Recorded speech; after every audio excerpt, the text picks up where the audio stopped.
دو تاریخیں بڑی اہم ہیں، ایک ہمارے ملک کے لحاظ سے ہماری جغرافیائی حفاظت کے حوالے سے، اور دوسری ہماری نظریاتی تحفظ کے حوالے سے۔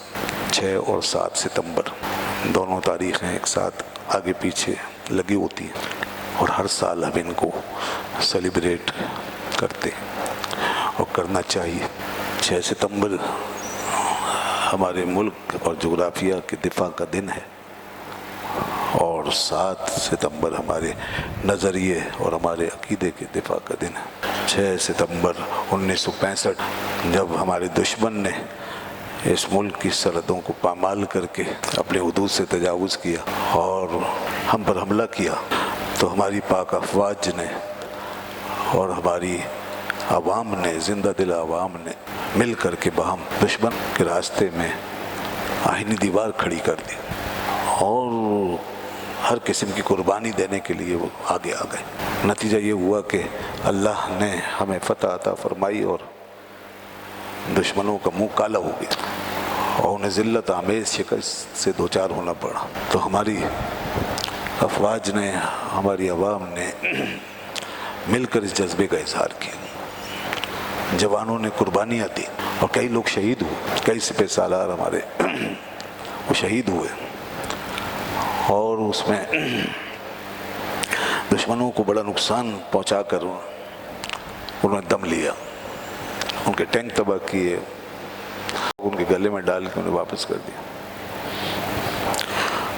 اگر ہماری قوم میں یہ جذبہ اور یہ اتحاد قائم رہے گا تو انشاءاللہ آئندہ بھی اس ملک کی طرف، اس جغرافیہ کی طرف کوئی میلی آنکھ اٹھا کر نہیں دیکھ سکے گا۔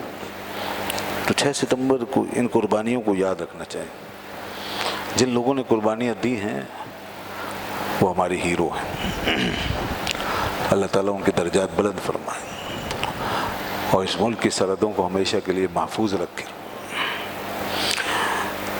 پھر صرف اتنا ہی نہیں ہے کہ ہماری جغرافیائی سرحدیں، ان کی حفاظت ہمارا فرض ہے، بلکہ اس سے بھی زیادہ اہم یہ چیز ہے کہ ہمارے نظریے کی جو سرحد ہے وہ بھی محفوظ ہونی چاہیے۔ صحیح ہے، ہماری نظریے کی سرحد بھی محفوظ ہونی چاہیے۔ ہمارا دین، ہمارا نظریہ، ہمارا عقیدہ، جس کی وجہ سے ہماری پہچان ہے، ہماری شناخت ہے، اور جس کی وجہ سے ہمیں کہا جاتا ہے کہ خاص ہے ترکیب میں قوم رسول ہاشمی، کہ ہمیں قوم بنتے ہیں، اور جب قوم بنتے ہیں تو پھر ساری چیزیں طے ہوتی، پھر ہے اس کے بعد آزادی کا تصور، اس کے بعد ہے جغرافیہ کا تصور، اس کے بعد ہے پھر ہماری عزت و ناموس کا معاملہ اور ہماری خود مختاری کا معاملہ۔ اگر قوم ہی نہیں رہے گی تو پھر ظاہر ہے کچھ بھی نہیں۔ تو قوم جو ہے وہ ہماری قوم مسلم یہ بنی ہے اسلام کے نظریے سے، اور اس کے پیچھے کوئی اور چیز محرک اور یا بنیاد ہو ہی نہیں سکتی، اس لیے کہ رنگ و نسل میں تو بڑا اختلاف، اور اسی طرح زبانوں کا، کلچروں کا بڑا اختلاف، تہذیبوں کا، ثقافتوں کا بڑا اختلاف۔ کوئی کسی خطے سے، کوئی کسی علاقے سے، ہندوستان سے آیا، کوئی یہیں کے رہنے والے، سب کی زبانیں الگ، ہر علاقے کا کلچر الگ، طریقے الگ، رسمیں عادتیں الگ، ان سب چیزوں کو ملا کر ایک مجتمع قومیت بنا دیا، ایک وحدت کے اندر پرو دیا ہمارے نظریے نے، دین کی طاقت نے۔ اور آج جب ہم دنیا بھر کے سامنے سر اٹھا کے چلتے ہیں تو اسی لیے کہ ہم دین اسلام کے ماننے والے ہیں، ہم قوم مسلم ہیں، اور ہم جس ملک کے محافظ ہیں وہ ملک ہمارا اسی دین کے نظریے پہ وجود میں آیا۔ ہمارے ادارے، ہمارے شعبے، ہمارا قانون، آئین، دستور سب اس دین کا محافظ ہے۔ اسی لیے ہم نے یہ آزاد خطہ حاصل کیا، یہ وطن حاصل کیا، کہ تاکہ ہم آزادی کے ساتھ اپنے دین پر عمل کر سکیں اور اپنے دین کی حفاظت کر سکیں۔ چنانچہ اللہ نے اس وقت یہ بہت بڑی کامیابی عطا فرمائی۔ تو لہذا اب جس طرح ملک کی طرف، جغرافیہ کی طرف، ہماری ریاست کی طرف کوئی میلی آنکھ سے دیکھے تو ہمارے لیے ضروری ہو جاتا ہے کہ اس آنکھ کو پھوڑ دیں، اسی طریقے سے اگر ہمارے نظریے اور ہمارے دین کی طرف کوئی غلط ہاتھ اٹھے اور دین کی کسی بنیاد کو کوئی چھیڑے اور اس کو کوئی بدلنے کی کوشش کرے تو پھر یہ ہمارا دنیاوی اخروی ہر لحاظ سے فرض بنتا ہے کہ ایسی ہر باطل قوت اور ہر باطل طاقت کو ملیہ میٹ کر دیں اور دین کی طرف اسے بڑھنے نہ دیں۔ تو یہ بہت اہم چیز ہے۔ اور 7 ستمبر اسی حقیقت کی یادگار ہے۔ 7 ستمبر 1974 جب ہماری دستور ساز اسمبلی کے اندر یہ بحث ہوئی اور پھر بالآخر اس تاریخ کو عظیم کامیابی حاصل کی گئی، ایک ایسے فتنے کے خلاف کہ جو ہماری دینی اور مذہبی بنیاد پہ حملہ آور ہوا تھا، اور وہ تھا فتنہ قادیانیت، فتنہ انکار ختم نبوت۔ یہ فتنہ اٹھا، پہلے سے چل رہا تھا اور اس نے ہمارے اوپر حملہ کر رکھا تھا اور ہمارے اندر یہ اپنے نفوذ اور پینٹریشن جاری رکھے ہوئے تھا۔ لہذا ایک مستقل کوشش کے نتیجے میں، متواتر ایک تحریک کے نتیجے میں جو سن 53 سے شروع کی گئی اور اس کے بعد مسلسل وہ آگے بڑھتی گئی، علماء دین نے اس کی سرپرستی کی اور اسی طرح پھر عوام نے باہر آ کر کے روڈوں پر، سڑکوں پر، گلیوں میں، میدانوں میں، بازاروں میں، ہر جگہ ایک آواز اٹھائی، ایک آواز بلند کی گئی کہ اس فتنے کو روکا جائے۔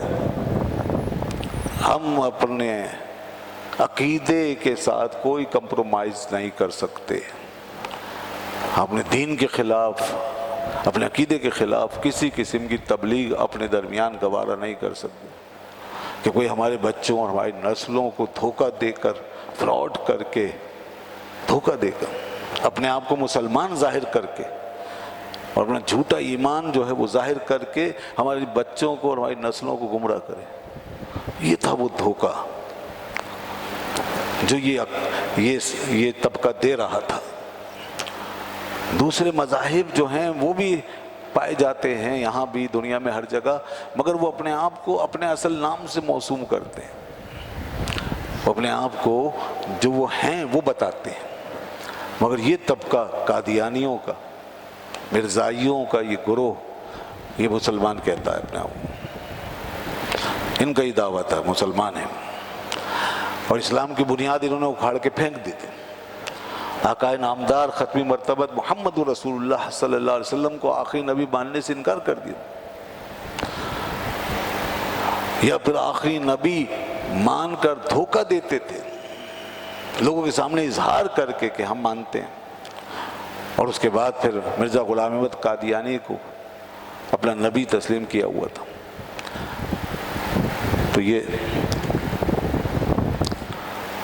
یہ صورتحال یہ عرصے سے جاری تھی، اور ہمیں معلوم ہے کہ یہ ناپاک پودا، یہ غلیظ پودا انگریز نے اپنے ناپاک و غلیظ عزائم کے تحت اپنے ناپاک اور غلیظ دور کے اندر لگایا تھا۔ انگریز کا ناپاک اور غلیظ زمانہ جس میں وہ ظالم یہاں کے قابض ہوئے، ظلم کیا، استعماریت کا دور، اور اس میں انہوں نے اپنے اس ناپاک عزائم کی تکمیل کے لیے، مسلمانوں کی پیٹھ میں چھرا گھونپنے کے لیے اور یہاں افراتفری و انتشار پیدا کرنے کے لیے اور دین اسلام کو نقصان پہنچانے کے لیے اور رسول اللہ صلی اللہ علیہ وسلم کی ذات سے انتقام لینے کے لیے یہ غلیظ پودا اگایا۔ اس کے بعد اس کی حفاظت کی، یہاں رہ کر بھی اور یہاں سے جانے کے بعد بھی، اس کی پرورش کی ہے، اس کی پرداخت کی گئی، اس پہ اپنا کثیر سرمایہ خرچ ہوا ہے، انہیں باہر رکھا گیا، آزادانہ دنیا میں آنے جانے کا موقع دیا گیا، ویزے دیے گئے پورا تحفظ دے کر، اور مختلف حکمرانوں سے ان پہ دباؤ ڈال کر کے ان کو محفوظ اسپیس دی گئی، دلوائی گئی، یوں یہ پنپتے رہے، بڑھتے رہے، پھیلتے رہے، مسلمانوں کو دھوکہ دیتے رہے، یہاں تک کہ مملکت خداداد وجود میں آ گئی 14 اگست 1947 کو، تو اس کے بعد پھر انہوں نے یہاں اپنا مشن شروع کیا۔ جی ہاں، اس انداز سے کہ چھپ چھپ کر، بڑی خاموشی سے، اسرائیل کے ساتھ مل کے، یہودیوں کے ساتھ مل کے، ہندوستان کے ساتھ مل کے، جو شخص پاکستان میں آ گیا، جس نے پاکستان بنا لیا، وہ تو پاکستان کے ساتھ ہو گیا، اس کا تو سارا تعلق، اس کے مفادات، اس کے معاملات پاکستان سے واپس ہے، لیکن یہ وہ قوم تھی جس کے مفادات ہندوستان سے جڑے ہوئے تھے، اس کے مفادات جڑے ہوئے تھے اسرائیل سے، یہ واحد قوم تھی، اور ان کے تعلقات موجود تھے، متحرک تھے، ایکٹیویٹ تھے، اور وہاں سے باقاعدہ ان کو حمایت اور سپورٹ مل رہی تھی۔ تل ابیب میں دفتر موجود تھا، جی ہاں، وہاں سے ان کی باقاعدہ نشر و اشاعت بھی ہو رہی تھی، پبلیکیشن کا سلسلہ جاری تھا۔ تو پھر اس کے بعد جب اور ہاتھ پیر پھیلائے گئے اور ربوہ میں پورا ایک ٹھکانہ بنا لیا مستقل، اور عجیب بات ہے کہ ان کو وہاں ایک ایسا حدود اربع دے دیا گیا ہے کہ جس میں باہر کے لوگوں کا داخلہ تقریباً ممنوع، میڈیا وہاں نہیں جا سکتا، وہاں لوگ زیادہ تصرف نہیں کر سکتے، وہاں آزادانہ گھوم پھر نہیں سکتے، جیسے اور علاقے ہیں اس طرح کی نوعیت وہاں نہیں، وہاں باقاعدہ ان کے اندرونی طور پہ جو کچھ بھی معاملات ہیں وہ پوری طرح باہر نہیں آتے، وہاں کیا ہو رہا ہے کیا نہیں، میڈیا پہ خبریں وہاں کے اندر کی نہیں آتی، وہاں کوئی جا کے پروگرام نہیں کر سکتا اور اندر کی چیزیں نہیں لا سکتا، جتنی وہ اجازت دیں اتنا دکھائیں گے، اس سے زیادہ نہیں، آزادی نہیں ہے پوری وہاں پورا ایک کنٹرول، ایک علاقہ اس طرح سیف ان کو مل گیا ربوہ کے نام سے۔ پھر وہیں سے وہ تشدد ہوا، دہشت گردی، بدماشی، جو لاہور سے کالج کے بچے جب گئے مطالعاتی دورے پر، تو وہاں سے جب گاڑی گزری ہے ٹرین، تو پوری ایک کلاس بچوں کی، اور اس میں نہ جانے کتنے سینکڑوں بچے تھے، تو ان بچوں کو باقاعدہ تبلیغ کرنے کی کوشش کی گئی، تبلیغ ہونے لگی جب گاڑی وہاں روکی گئی، اور ساز باز ہو جاتی تھی، گاڑیاں خواہ روک دی جاتی، تبلیغ کی جا رہی تھی، پمفلیٹ تقسیم کیے جا رہے تھے اور لٹریچر دیا جا رہا تھا، اس پہ روکا گیا تو تو میں ہو گئی، لڑائی ہو گئی، تو کچھ لوگوں نے یقیناً روک کر کے انہیں اتار دیا ہوگا۔ اس کے بعد واپسی میں وہی ٹور جب واپس ہوا، اور جب یہ بچے واپس آنے لگے، کالج کے بچے، یونیورسٹی کے بچے، کالج کے بچے، ان کے ساتھ ان کے انسٹرکٹر بھی تھے، تو وہیں گاڑی پھر روکی گئی ایک سازش کے تحت، ربوہ میں گاڑی پھر رکی، حالانکہ اسٹیشن نہیں تھا مگر گاڑی روکی گئی، اور پھر وہ تیار ہو کے مسلح ہو کے اس گاڑی میں گھسے، اور اندر گھس کے سریوں سے، ڈنڈوں سے ان بچوں کو مارا گیا، یہ سن 53 کے آس پاس کی بات ہے، ان بچوں کو مارا گیا، طلباء کو مارا گیا، تشدد ہوا، بدترین تشدد ہوا، بہت مارا، سرور پھاڑے، بے ہوش کر دیا، زخمی کر دیا، بری طرح زخمی کر، اس حالت میں وہ گاڑی پھر واپس لاہور پہنچی، بس یہ ہونا تھا، اس کے بعد پورے ملک میں ایک آگ لگ گئی۔ پہلی تشویش تھی یہاں کے رہنے والے تمام مسلمانوں کو، تشویش تھی کہ یہ خطرناک لوگ ہیں، یہ اس ملک کے قوم کے ہمدرد نہیں ہو سکتے، یہ چھپے ہوئے دشمن ہیں، چھپے ہوئے دشمن ہیں، یہ اوپر سے کچھ اور بتا رہے ہیں، دھوکہ دے رہے ہیں، اندر ان کے دشمنی بھری ہے، ہر چیز کے ساتھ، ملک کے ساتھ، آئین کے ساتھ، قوم کے ساتھ، دین کے ساتھ، اور سب سے بڑی بات یہ محمد رسول اللہ صلی اللہ علیہ وسلم کے ساتھ، یہ محمد رسول اللہ صلی اللہ علیہ وسلم کے غدار ہیں، اور اللہ کے غدار ہیں، دین کے غدار ہیں، یہ ایک نئی نبوت کا کلمہ پڑھانا چاہتے ہیں مسلمانوں کو، ان کے دین سے برگشتہ کرنا چاہتے. تو یہ سب باتیں تھیں. مسلمان تشویش میں تھے, سخت تشویش تھی. پھر یہ واقعہ ہو گیا تو ایک آگ لگ گئی, پورے ملک میں تحریک شروع ہو گئی. جی اس کے بعد پھر جو کچھ آپ نے دیکھا, جو جانتے ہیں پرانے حضرات اس زمانے میں, یا آج کتابوں میں لکھی ہے, ساری ہسٹری پڑھی ہے, یوٹیوب وغیرہ پہ پڑھی ہوئی ہے ساری لوگوں کے اس وقت کے تبصرے, اس وقت کے انٹرویوز وغیرہ سب آئی ہوئی, بتایا کہ کیا ہوا تھا. تو لوگوں نے پھر احتجاج کیا, باہر نکل کے احتجاج کیا. احتجاج تو ہوگا جب اتنے بڑے معاملات پیش آ جائیں گے تو لوگوں کو باہر آنا پڑے گا. اور تاریخ ہے, اور دنیا میں ہر جگہ یہ معاملات ہیں کہ باہر آتے ہیں لوگ, آ کر کے اپنی بات کو منواتے ہیں. احتجاج جو ہوتے ہیں وہ اسی لیے ہوتے ہیں, اور اسی لیے لوگ باہر آ کر کے اپنی بات پیش کرتے ہیں اور بتاتے ہیں کہ یہ ہے اس قوم کا جمہوری فیصلہ. اور پھر نتیجتاً یہ سب چیزیں رنگ لائیں. علماء, ائمہ سب باہر نکلے, لوگ باہر نکلے, اور رفتہ رفتہ پورے ملک میں یہ لہر جاری ہو گئی. پھر کچھ اس کی مزاحمت بھی ہوئی اور سزائیں بھی ہوئیں, گولیاں بھی چلی اس احتجاج پر, ان مظاہروں پہ گولیاں بھی چلی, مارے بھی گئے لوگ. ہم ان تمام شہداء کی عظمتوں کو سلام کرتے ہیں. ہم ان شہداء کی عظمت کو بھی سلام کرتے ہیں جنہوں نے اس ملک کی خاطر قربانی دی 6 ستمبر کو, وہ بھی اس قوم کے محسن ہیں. اور ان شہداء کو بھی ہم خراج تحسین پیش کرتے ہیں, ان کی عظمت کو سلام پیش کرتے ہیں جنہوں نے ہمارے دین اور ہمارے عقیدے کے تحفظ کے لیے آگے آ کر قربانیاں دی. اور ختم نبوت پہ, عقیدہ ختم نبوت پہ قربان ہو گئے وہ. اللہ اکبر. یقیناً اللہ نے انہیں جنت میں داخل فرما دیا ہوگا. تو وہ لوگ, ان میں سے کئی لوگوں کو قید و بند کی سزا ہوئی, علماء قید ہوئے, علماء قید ہوئے, اور بعض اہل علم علماء کو, بعض اس تحریک کے قائدین کو پھانسیوں کی سزائیں سنائی گئی, مگر جو بعد میں پہ ملتوی ہو گئیں اور روک دی گئیں. تو یہاں تک نوبت پہنچ چکی تھی. تو یہ سلسلہ چلتا رہا. اب یہ جب بھی آپ اپنے دین کی حفاظت کے لیے نکلیں گے نا, تو سمجھ لیجئے پوری دنیا سے ٹکر لے رہے ہیں آپ. یہ مسئلے ایسے ہیں. یہ جو گروہ میں نے کہا کہ کس نے یہ درخت لگایا, یہ پودا ہمارے یہاں لگایا, اور پھر اس کے پیچھے کون کون سی عالمی طاقتیں اور عالمی سازشیں کار فرما, یہ سب ان سے ٹکرانے والی بات تھی. کیونکہ پوری دنیا نہیں چاہتی تھی کہ یہ احتجاج ہو. پوری دنیا پشت پہ کھڑی تھی. جیسے آج پوری دنیا جو ہے تقریباً وہ افغانستان میں بننے والی نئی حکومت کے خلاف بالکل وہ کھڑی ہے سامنے, اور مقابلے میں کہ کسی طرح ان کو ختم ہو جائیں یہ اور برباد ہوں یا بدنام ہو جائیں.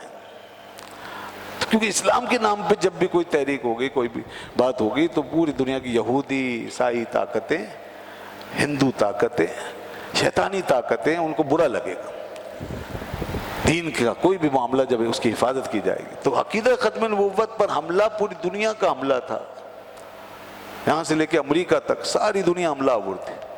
انہیں معلوم تھا یہ ایسا عقیدہ ہے کہ یہ اگر بیچ میں ہل گیا, اس کو ان کے درمیان ہلا دیا گیا اور بدل دیا گیا, تو سب کچھ ختم ہو جائے گا, کچھ بھی نہیں رہے گا. تو یہ احتجاج اللہ نے کامیابی عطا فرمائی, یہاں تک کہ رفتہ رفتہ بالآخر 74 میں جا کر کے, اس وقت جب آئین بنا 73 میں, تو 74 میں جو ترمیم اس میں داخل کی گئی, امینڈمنٹ داخل کی گئی, 6 ستمبر کی وہ تاریخ تھی. اسمبلی میں ایک باقاعدہ بحث چلی اسمبلی کے فلور پر. اس وقت کی گورنمنٹ نے, جو کہ ذوالفقار علی بھٹو کی گورنمنٹ تھی, تو اس گورنمنٹ نے باقاعدہ یہ بحث کا فورم جو ہے یہ فراہم کیا اور موقع دیا سب کو, مسلمان علماء, مشائخ سب, اور ادھر سے قادیانیوں کی بھی مرزا ناصر الدین, ان کو انہوں نے کہا جی ہم بھی بیٹھے, کہ آؤ بھائی ٹھیک ہے بحث کرو, بات کرو. وہ بھی بیٹھے, یہ بھی بیٹھے, باقاعدہ بحث چلی اور جناب بختیار صاحب جو تھے وہ ایڈوکیٹ ہمارے وکیل کے طور پر اس بحث کو لڑ رہے تھے اور آگے بڑھا رہے تھے. تو یحییٰ بختیار ان کا نام تھا, یحییٰ بختیار صاحب. اور اس سارے معاملے میں جو مین کلیدی کردار ادا کیا, اس کو لے کے جو محرک اس کے بنے اور اس بحث کو, اس فورم کو سجوایا اور یہاں تک جو معاملہ پہنچایا, اس میں سب سے آگے سب کے سرخیل علامہ شاہ احمد نورانی صاحب تھے. یہ بات یاد رکھیے گا, یہ بات مت بھولیے گا. یہ علامہ شاہ احمد نورانی صدیقی صاحب جو ہیں, ان کی یہ کوششوں کاوشیں تھیں. جی اب لوگ آ گئے فرقے بنانے کے شوقین, جو اپنے اپنے لے کے ناموں کو جناب شو کر رہے ہیں اور لکھ رہے ہیں اور شور مچا رہے ہیں کہ جی ہمارے تھے ہمارے تھے ہمارے تھے. یہ سب باتیں غلط. یہ تاریخی ریکارڈ ہے. اسمبلی کا ریکارڈ اٹھا کے دیکھیں یا کہیں بھی دیکھیں, اس زمانے میں لوگ ہوں گے, بہت سے لوگ جو اس وقت موجود تھے وہ بتا دیں گے. اس وقت کے اخبارات, میڈیا سب گواہ. علامہ شاہ احمد نورانی صاحب نے اس سلسلے میں سب کی قیادت فرمائی ہے اور اس کام کو انجام تک پہنچایا ہے. ہاں اور لوگوں نے سپورٹ کی ہے, حمایت کی ہے. ہمارے جتنے بھی فرقے مذاہب یہاں پائے جاتے ہیں انہوں نے سپورٹ کی, حمایت کی, تائید کی ہے, اس قرارداد کی. انفرادی طور پہ کچھ لوگوں نے تائید نہیں کی, جیسے غلام غوث ہزاروی صاحب اور یہ دوسرے مکتبہ فکر کے لوگ, انہوں نے تائید نہیں کی. ایک دو لوگوں نے بس, وہ چونکہ سیاسی مفادات ہوتے ہیں تو, لیکن اکثریت, تمام لوگوں کی اکثریت اس کی تائید میں کھڑی تھی. دیوبند مکتبہ فکر, اہل حدیث مکتبہ فکر, جماعت اسلامی کا مکتبہ فکر, سب لوگ پیچھے کھڑے ہیں. مولانا شاہ احمد نورانی صاحب نور اللہ مرکزہ اس قافلے کو لے کے چلے ہیں, اور ان کے ساتھ جو علماء اہل سنت کے تھے وہ ان کے ساتھ ساتھ ان کے دست و بازو بنے ہیں. اور پہلی دفعہ کانسٹیٹیوشن میں مسلمان کی تعریف جو ہے وہ درج کروائی. جی ہاں, مسلمان ہم اس کو کس کو کہیں گے, تو وہ تعریف باقاعدہ قانونی جو تعریف جو ہمارے کاغذوں میں ہے, جو ہمارے فارموں میں ہے, جو کانسٹیٹیوشن میں منظور شدہ ہے, تو وہ تعریف جو ہے اندراج کروائی اور اس میں صاف لکھوایا کہ مسلمان وہی ہے جو آقا نامدار صلی اللہ علیہ وسلم کو خاتم النبیین مانے, آخری نبی تسلیم کرے, وہ مسلمان ہوگا. یہ تھی وہ حقیقت. اب یہ ایک ایسا انقلاب اور ایسی بڑی تبدیلی تھی جو اس وقت آ رہی تھی اور پھر آ چکی. یہ سارا کا سارا دور یہ اس مکتبہ فکر پہ قادیانیت کے اوپر یہ سارا دور جو ہے یہ ایسا گزرا ہے کہ اس وقت ان کی بے چینیاں بے تابیاں وہ دیکھنے والی تھی. خنجر چل گئے, ان کے کلیجوں پہ خنجر چلے ہوئے تھے, ان کے جگر جو ہیں وہ آگ میں جل گئے تھے, اور یہ بہت پریشان ہو رہی تھی قوم کہ غیر مسلم اقلیت, ہم تو مسلمان ہیں اور بڑے اعلیٰ درجے کے مسلمان, ہمیں غیر مسلم کہا جا رہا ہے. یہی وجہ ہے کہ نوٹوں سے بھر کر بریف کیس مولانا شاہ احمد نورانی صاحب کے پاس پیش کیا گیا. ایک ملاقات میں کہیں اتفاق سے پہنچے بغیر بتائے, تو وہاں پہ پیشکش کی گئی ہے نوٹوں سے بھرا بریف کیس غالباً کروڑوں روپے کے قریب اس زمانے میں, یہ آپ قبول کریں اور اس میں سے یہ ترمیم کر دیں, یہ نکلوا دیں, یہ نکلوا دیں, بس اتنا لکھوا دیں آپ کے جو حضور کو آخری نبی نہیں مانتا وہ مسلمان نہیں, وہ غیر مسلم. لیکن آپ نے جو کہا قادیانی, یہ قادیانی, یہ مرزائی, یہ لاہوری گروپ اور یہ جناب قادیانی گروپ, یہ سارے کے سارے, یہ جو آپ نے کہا کہ یہ سب غیر مسلم اقلیت جو بھی اس چیز کا اس کی نبوت کا عقیدہ رکھتے ہیں وہ سب کے سب خارج ہیں اسلام سے, غیر مسلم اقلیت, یہ آپ تبدیل کرا دیں. تو انہوں نے فرمایا جاؤ میاں جاؤ اپنا کام کرو, تم میرے گھر پہ ہوتے تو میں تمہیں کسی اور طریقے سے نکالتا. ہاں تمہاری ہمت کیسے ہوئی یہ بات کرنے کی, تم ہمیں خریدنا چاہتے ہو, ہم تو پتہ نہیں کب کے بک چکے ہیں بارگاہ مصطفیٰ میں. جس وقت ہم رسول اللہ صلی اللہ علیہ وسلم غلامی میں داخل ہوئے ہیں وہ اسی وقت کے بکے ہوئے ہیں, لہذا ہم پیدائشی اس بارگاہ میں بکے ہوئے آئے ہیں. ہمیں تم کیا خریدو گے, ہمیں تو بہت بڑی قیمت مل گئی ہے, وہاں سے بہت بڑی قیمت مل گئی ہے, دنیا میں وہ قیمت مل ہی نہیں سکتی, اس بارگاہ سے سب کچھ مل رہا ہے ہمیں.